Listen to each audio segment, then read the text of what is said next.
Dans sa vidéo intitulée « Scandale dans l'armée » que cache Gilles Banza, vidéo mise en ligne le 13 septembre 2025 dans les médias et réseaux sociaux, les youtubeurs et tiktokers Honoré Kabongo Chibundi s'en prend particulièrement au chef d'état-major général des forces armées de la République démocratique du Congo, le lieutenant-général Banza Mouilambwe Gilles, tout en mettant en cause le choix porté par le commandant suprême sur la personne du chef d'état-major général. Il s'est même permis de douter de la loyauté du général Banza et de dire qu'il a fui Uvira alors qu'il y est resté même après le départ du chef de la délégation. De ce qui précède, les forces armées de la République démocratique du Congo tiennent à faire la mise au point suivante. 1. Dans cette délégation gouvernementale à Uvira, le vice-premier ministre, ministre de l'Intérieur, Jacquemain Chabani, était l'unique représentant du président de la République. 2. Le chef d'état-major général n'a jamais été le commandant suprême adjoint. Dans cette fonction, le président de la République n'a ni adjoint ni intérimaire. 3.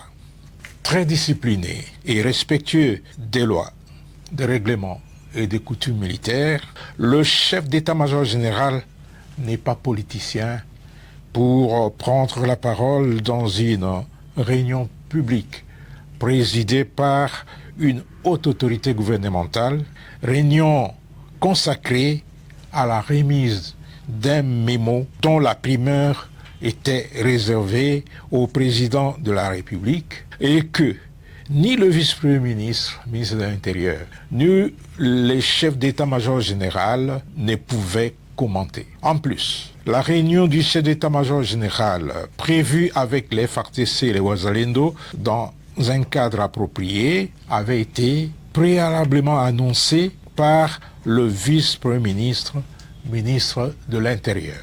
4.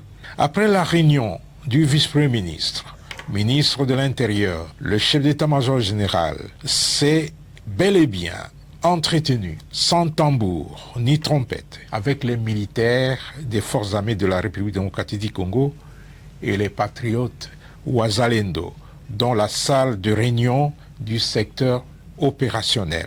Un cadre idéal pour les rencontres de ce genre. Honoré Kabongo aurait peut-être souhaité voir ses contacts présents avec caméra et micro pour renseigner l'ennemi. Qu'il sache que les questions de défense et de sécurité ne se traitent pas devant tout le monde, moins encore sur la place publique. À ce sujet, Honoré Kabongo n'a pas de leçons à donner à l'armée, surtout qui n'a aucune notion de base sur le service militaire. 5.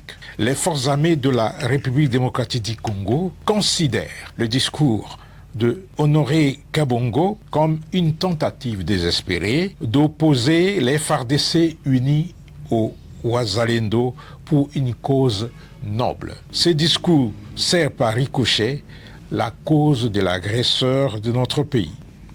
6. Enfin, M. Honoré Kabongo Chibundi doit apprendre à mesurer ses propos et à faire preuve d'humilité lorsqu'il aborde des questions qu'il a difficiles à cerner et à maîtriser. Car, comme le dit une sagesse populaire, il est amoral et même dépravé de parler des choses qu'on ne maîtrise pas.